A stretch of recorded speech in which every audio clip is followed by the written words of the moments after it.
Hello, and a warm thank you for being part of our second annual BOS Education Day.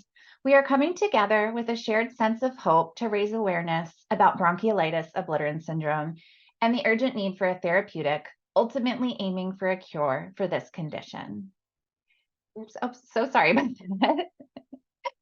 To get to know our audience, please utilize the chat feature on the right-hand side. I will go ahead and enable that in just a minute for you.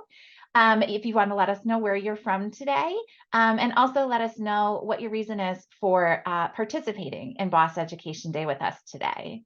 You can feel free to use the chat feature throughout the presentation. You can talk to each other. You can ask us questions. We are going to do our best to get to as many questions as we can today after our presenter is all done. And we want you to be aware that this webinar is being recorded and it will live on our website as an educational resource, and it should be there by early next week in case you would like to view any of the other sessions today or view this one again or possibly share it with a loved one. We'd like to acknowledge that this day would not be possible without the generous support of some of the companies on the screen today: Zambone, CareDx, Renovion, and Patient Empower. Today, we have the privilege of hosting expert speakers from various companies that are actively engaged in the development of a therapeutic or diagnostic tool for bronchiolitis obliterans syndrome, or BOS. This session, titled Spirometry, an early monitoring of BOS, has been generously sponsored by Patient Empower. Throughout the day, we're shining a spotlight on all of the sessions and how they are directly relevant to the experiences of patients dealing with BOS. Whether you are in the process of making a decision to have a transplant, you might be on the waiting list or pre-transplant, recently transplanted, or may have been living with your lungs for a very long time. We trust that you will find valuable insights into the discussions that we are having today. Our speaker for this session is Joe Vincent. He is Digital Marketing Health Solutions Lead at Patient Empower. Joe will be having a conversation with us today all about spirometry and its many benefits for lung transplant patients, especially those who are experiencing BOS. Joe, thank you so much for joining us today. Thanks, Amy, and thanks to the Lung Transplant Foundation for having me for this important day. Just give me 1 second and I will share.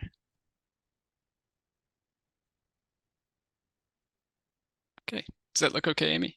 Yep, it looks great. Great. Okay, so today I'm going to be talking about home spirometry and remote monitoring tools and how they can be used as a possible detection tool for BOS. Some quick disclosures before I get started. I am an employee of Patient Empower, but I won't be talking about Patient Empower at today's presentation. I'm also not a trained healthcare professional, so this shouldn't be taken as medical advice. So to kick things off, I'm just going to talk a little bit generally about spirometry, and then we'll kind of dive into home spirometry and its applications in lung transplant care and BOS detection. So I'm sure many patients will be familiar with spirometry. It's a test that measures someone's lung function, and it's used to both diagnose diseases and also in the monitoring of disease progression. It's relevant for pretty much every respiratory disease, but today we're going to be focusing on spirometry kind of from the frame of post-lung transplant care.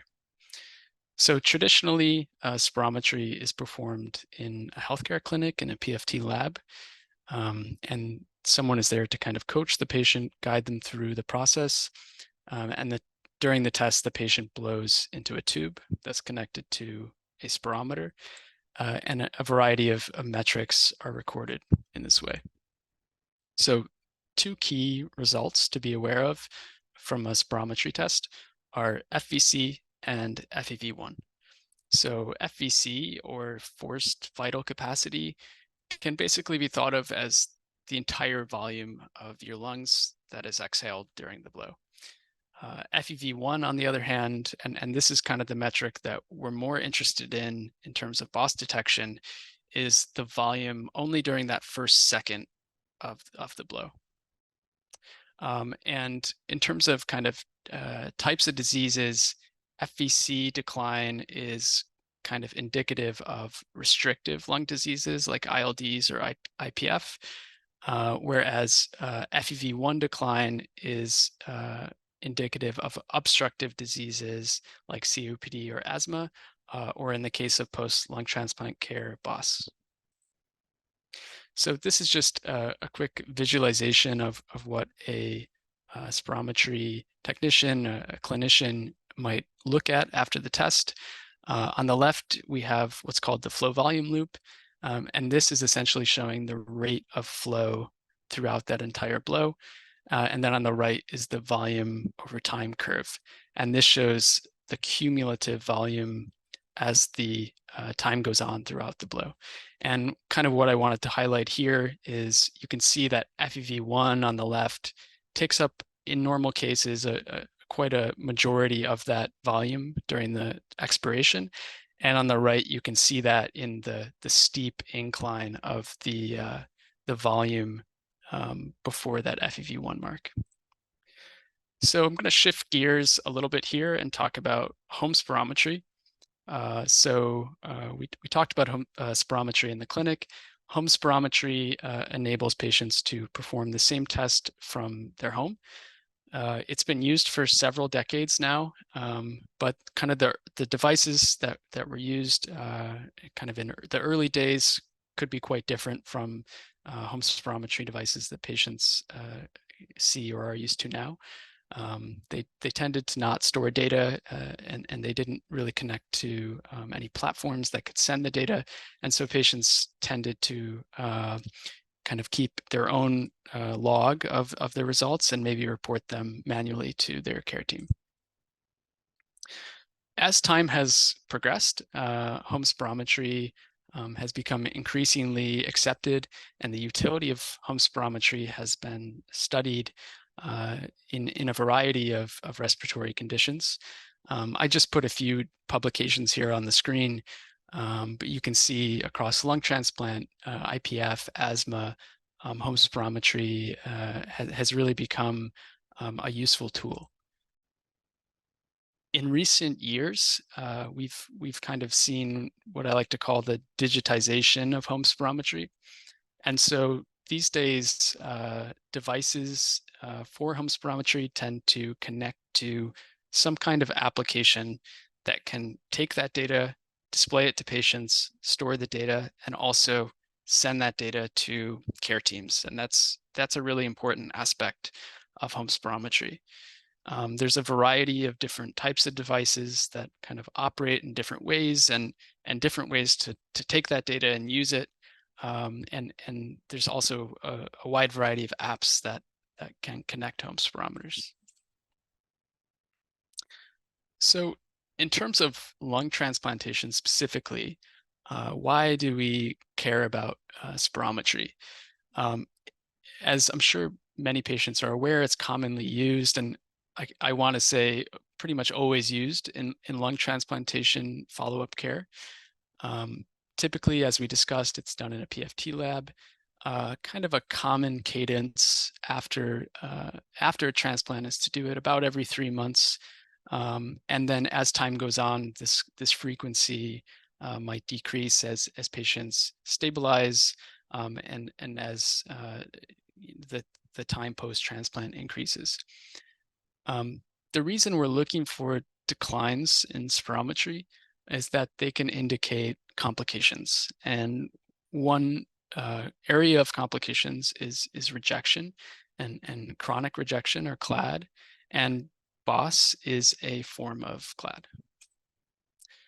So I'm sure if you've been on the webinars today, we've talked a lot about BOS. I'm just going to quickly go over it again. It's a major complication of lung transplantation.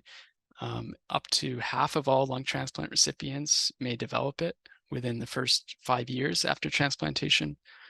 And as I mentioned, it's a form of CLAD, which is basically chronic rejection. In BOS specifically, the small airways are affected, and this is why it presents as like an obstructive lung disease, where you get a reduction in FEV1 as opposed to some other diseases that have a restrictive physiology. So in terms of detecting BOS with spirometry, FEV1 remains the most reliable lung function indicator for the onset of BOS. There are other tools and other tests now to detect BOS and to phenotype BOS. But in terms of spirometry, FEV1 is really the key value we're looking for. CLAD and BOS are defined by a persistent decline of 20% or more in FEV1 from a post-transplant baseline spirometry. BOS in particular is also characterized by a reduced FEV1 to FVC ratio.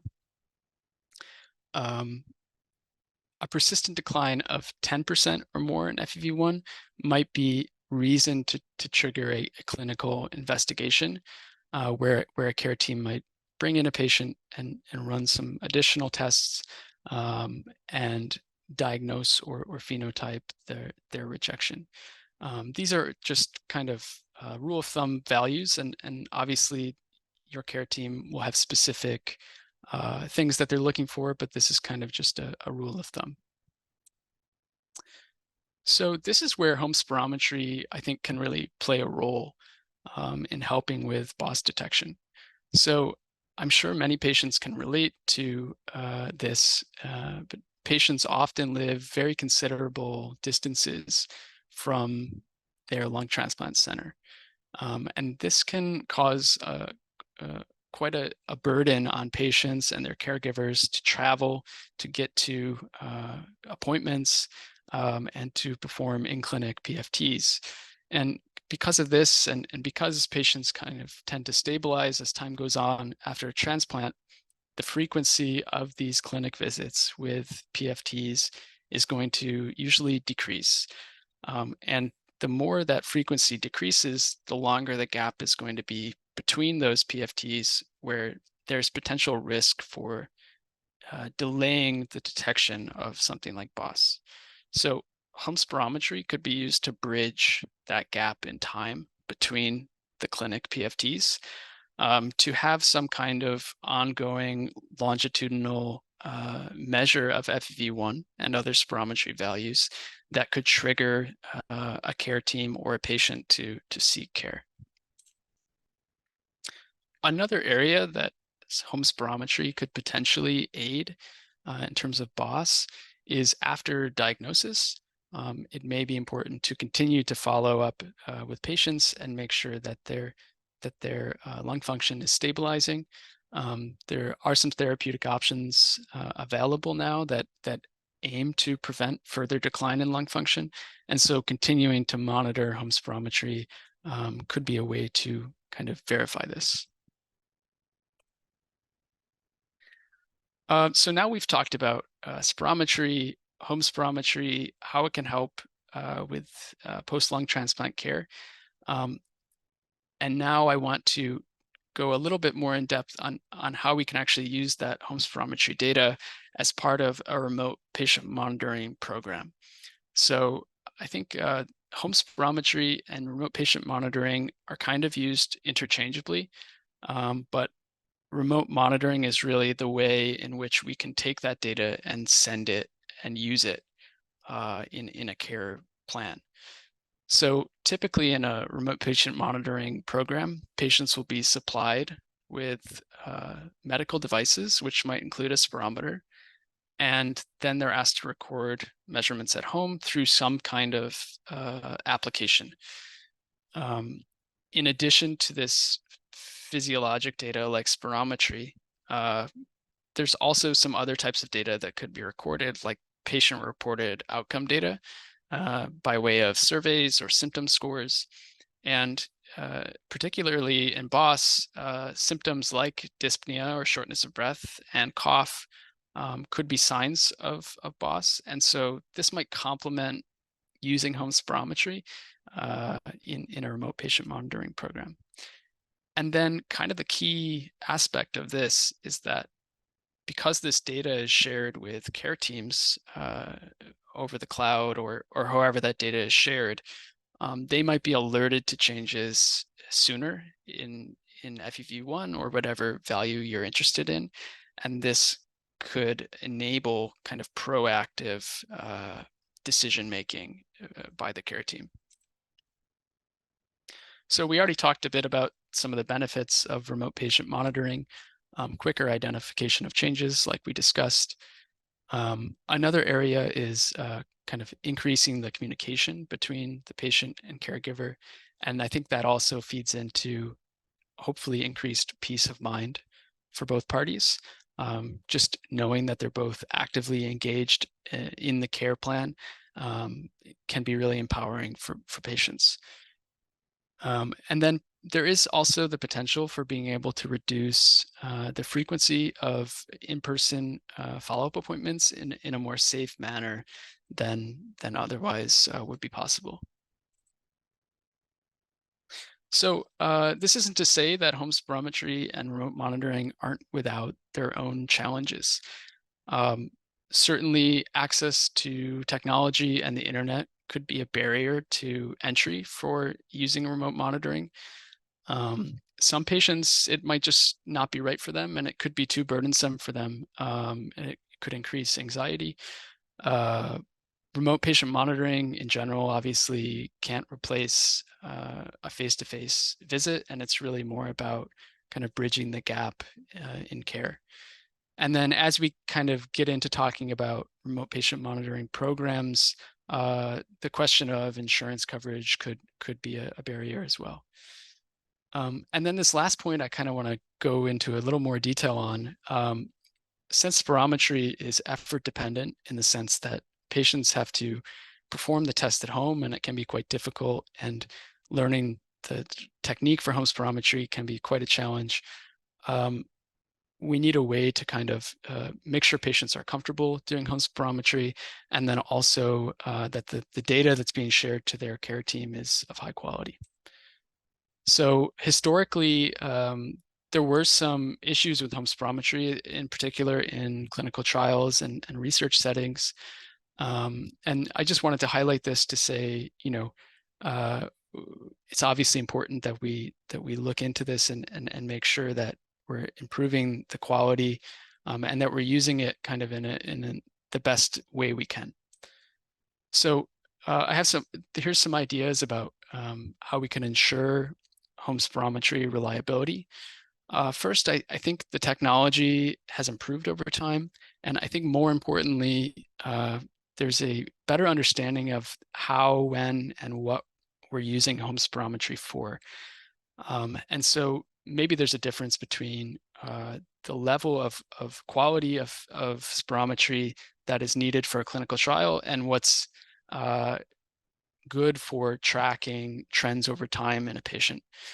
It's also good to keep in mind that there might be a 1 to 2 week learning curve for patients when they start doing home spirometry to really establish what their home spirometry baseline value is.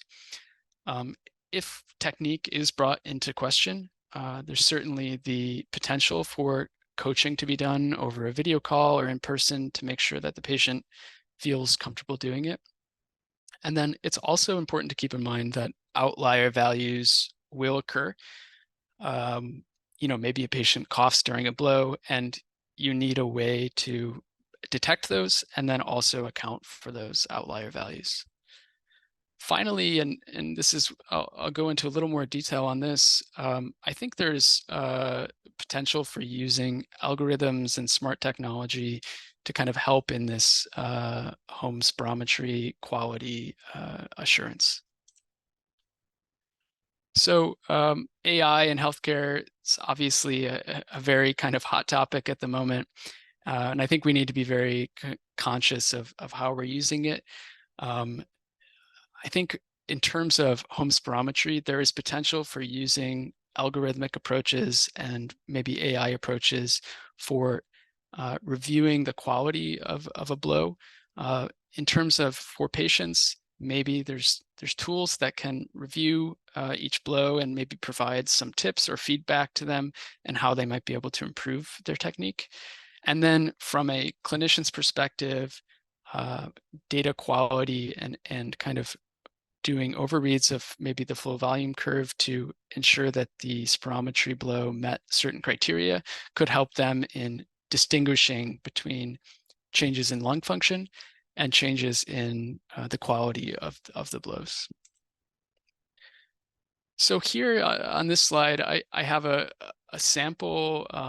It's actually an IPF patient, but I think the kind of principle still applies. This is a real patient's data who consented to have their anonymized data shared. What we see here is in the 2 green points, we have clinic PFD values. And then for 120-ish days, they recorded home spirometry. And those are what's seen in the blue dots. What is pretty typical of home spirometry is we tend to see the kind of baseline value be slightly lower than what you get in a clinic PFT. And I think what's more important here is noticing that the trend over time, the trend in clinic values is very steady, and also the trend in the patient-reported values at home is very steady. And you'll also notice that over this period, there were some outlier values that aren't necessarily indicative of anything that is a concern. So now I want to talk a little bit practically about how a patient might go about seeking out home spirometry or seeking out remote monitoring. So I think the first thing would be to go to your care teams, your transplant center. Many centers now have home spirometry programs and maybe have remote patient monitoring programs that they can kind of direct you towards if you aren't already on one.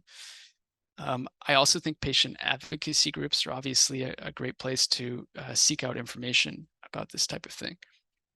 And then maybe checking clinical studies or some kind of publications on the device or the platform could be helpful in just getting an idea of if they're kind of a reliable tool. And then the other thing to keep in mind with more so remote monitoring than home spirometry, but if you're interested in recording other kinds of data, symptoms, other kinds of physiologic data, different platforms will have different functionalities. And then in terms of a cost and paying for home spirometry, kind of these days in remote patient monitoring programs, the devices and the use of the platforms and things tends to be covered by insurance, and care centers will often give patients home spirometers. There are devices that can be purchased directly by patients, though it's important to keep in mind that not all devices can be purchased directly. And you might be looking in the $100 to $300 range for a home spirometer device, though this will vary quite widely. So to wrap things up here, we talked about spirometry and why it's a key tool in the follow-up of lung transplant recipients. Home spirometry in particular is becoming increasingly reliable, and it's a great method of making spirometry accessible and more convenient.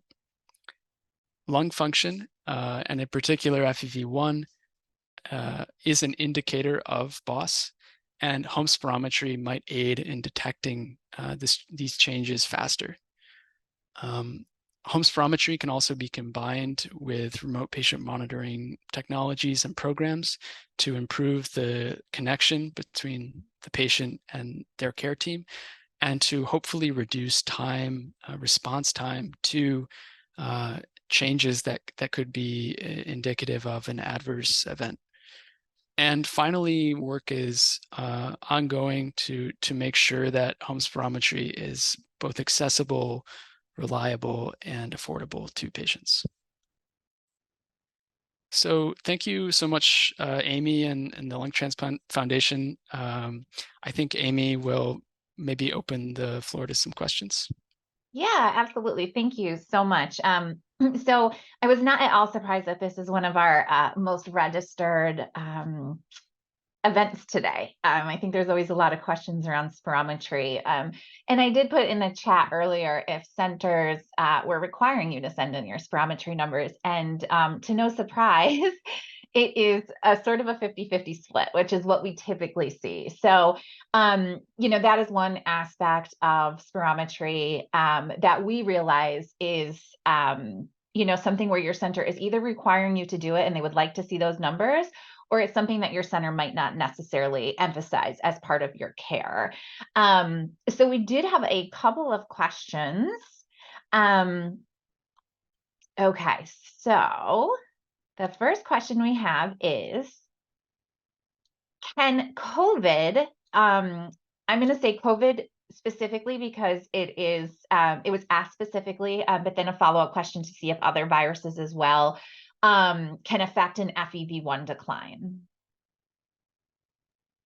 I really don't feel comfortable Okay, perfect. That's okay. answering that. So I'm not a healthcare professional, but certainly, anything that's affecting the respiratory system might have a role to play. But Sure. I don't want to give a Yep, definitive no, answer. that's okay. No, understand that completely. Um, do home spirometers require maintenance, periodic calibration? And then also we had another that sort of goes into the maintenance aspect of what is sort of like the cleaning routine and making sure you're using this safely since it is something that is being Yeah, used in your lungs. definitely.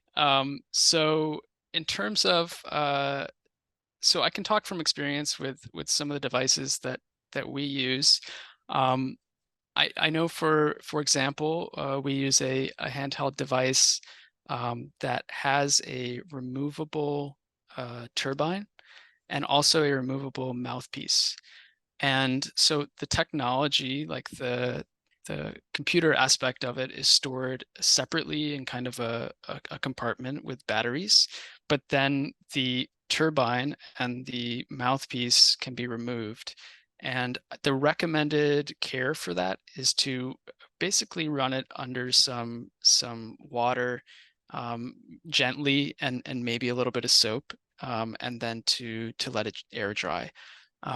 So that's typically, I mean, I can't speak for every device, but there tends to be a way to do that with most devices.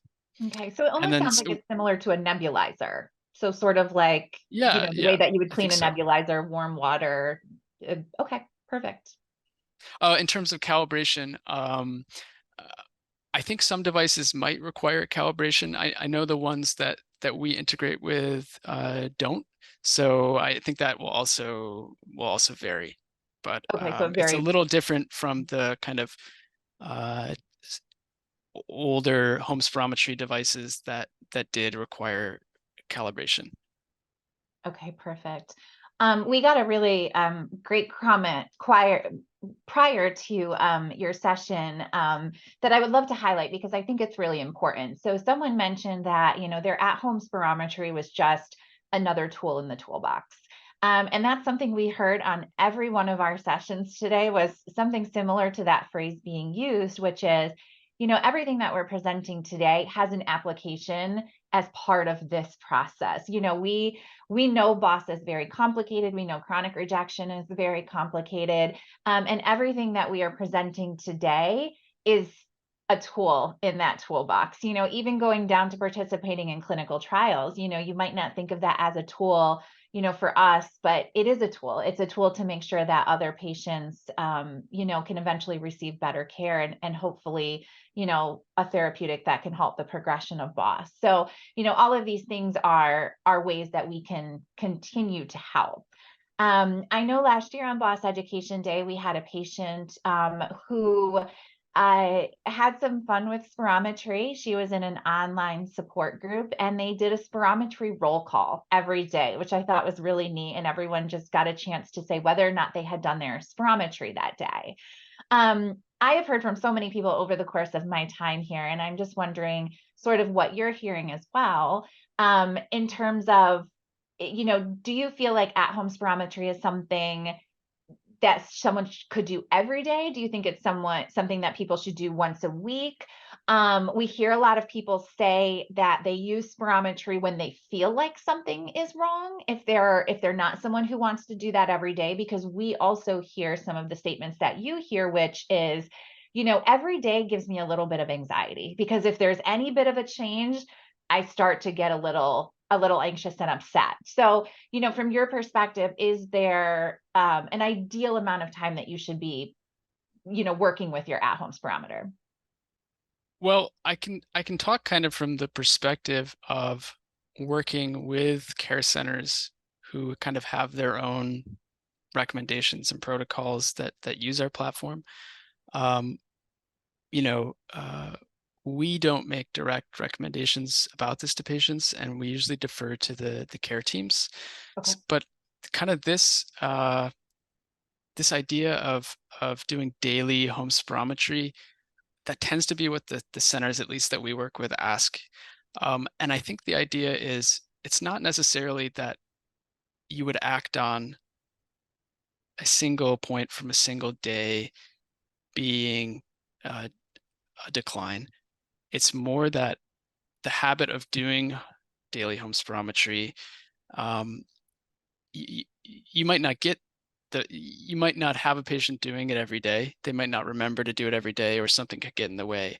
But if they make it a habit, they're sending that data to the care team. And then if there is consistent decline over time, over a period of a week or several days or whatever that may be, then the care team knows that that data is there and they can act on it. So I think that's, I don't know what every care team is going to recommend, but that's what we tend to hear. Okay, perfect. And the next question was sort of about, I know you touched on it a little bit, but there are still some concerns about insurance.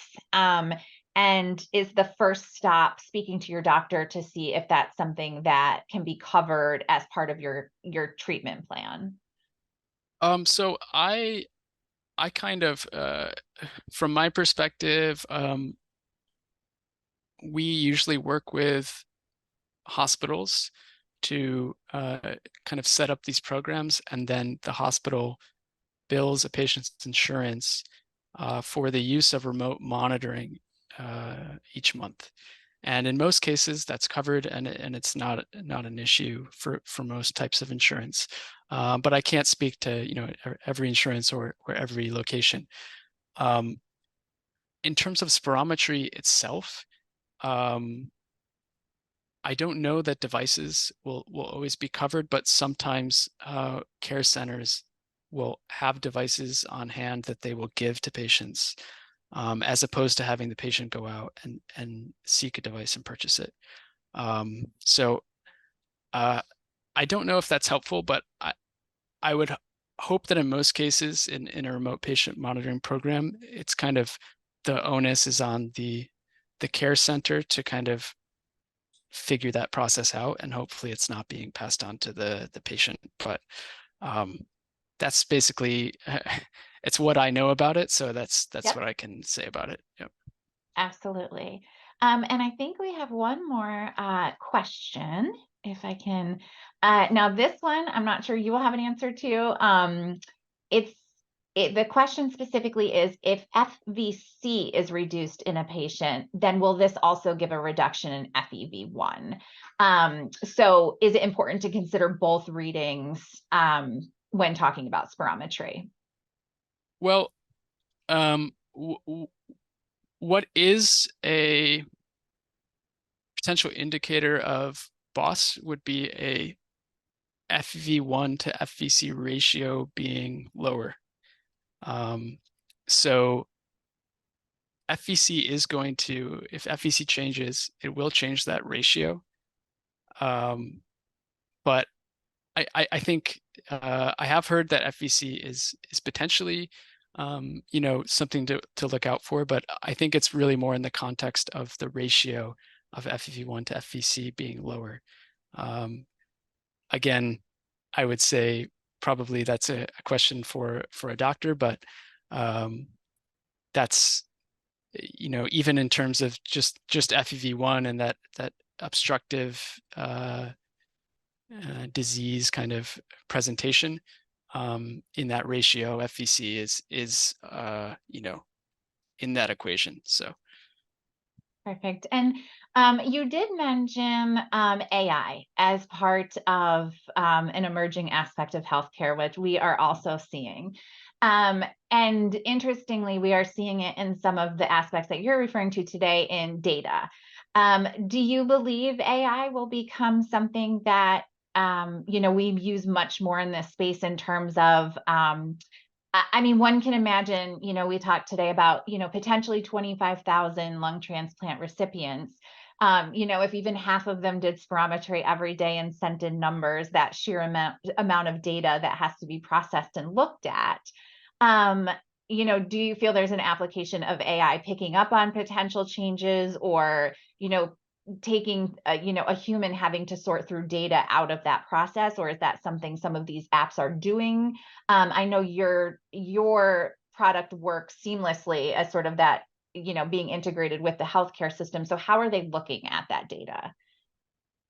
So yeah, I mean, with anything, there's ways that algorithms and AI could be used. I think where it's already used is kind of in that quality control aspect. So not necessarily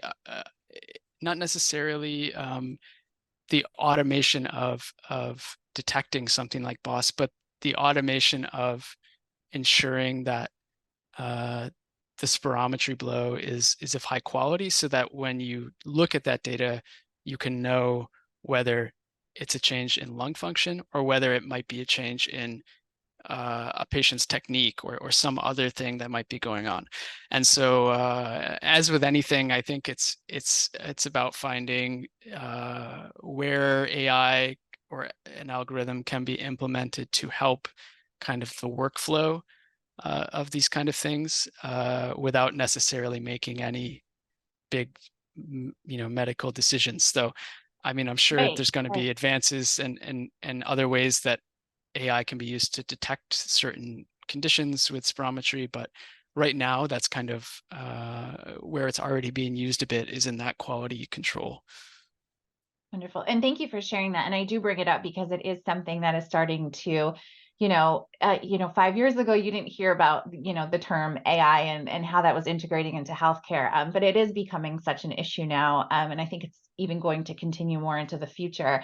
It is exciting, though. I mean, I know there's some other applications in our daily life where, if you do something, it will tell you like, hey, that wasn't quite the level that you needed to do that or be at. Or so I know there is some hesitation with at-home spirometry, because every once in a while you'll get some wild number that might send you into a bit of a tailspin. And then sure enough, it was just a user error, which is very, very common. So I think it's exciting to potentially have something that could tell you, listen, that quality wasn't great, reassuring you that in fact you were doing things correctly and that may be a correct reading. I think is very reassuring to people. Absolutely. Wonderful. Okay, well, it doesn't look like we have any other questions. So I am just going to share my screen one more time. Okay, perfect. And then, oops, sorry, get that up there for you. There we go. So we want to make sure that no matter where you are on your lung transplant journey and you're joining us today, that you feel supported in any way that we can. The Lung Transplant Foundation has a trained team of peer-to-peer support mentors available to assist you on your transplant journey. We offer free confidential support, and we are dedicated to matching a mentor with a mentee based on commonalities, such as original disease, age, life circumstances, so whether or not you may have children or not, and specific needs like dealing with BOS. We do have trained BOS mentors available. If you're seeking a friendly ear to help you navigate your journey and provide support, you could discover more at lungtransplantfoundation.org. There is a green little button that you will hit that says sign up for a mentor. All of your information will go into a form, and someone, actually our program manager, Janice, will reach out to you with a personal phone call and start that process of exactly what you're looking for. The great thing about our program is it is very, very flexible. So no matter where you are on your journey, we hope that you've made the decision to have a transplant at that point, because the process seems to be a little bit more tailored at that point of your journey. But we can make sure that you are paired with someone that likes to communicate in the way that you do. So that may be via text. That may be phone calls. Sometimes we do have people that want to live within the proximity that they could visit someone. We can do that as well. So we try to make it as easy as possible and just a friend for you to ask very real life questions to. So please visit our website, request a mentor today if you need one.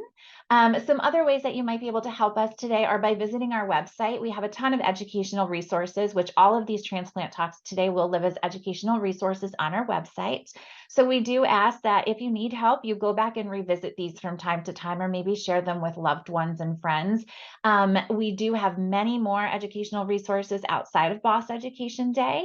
Some of those are topics of financial resources, helping with mental health during the transplant process, caregiving resources. We want to make sure we can be a resource however we can. So thank you again for being a part of BOS Education Day. We hope you join us. We have 2 more sessions today at 2 o'clock and 3 o'clock.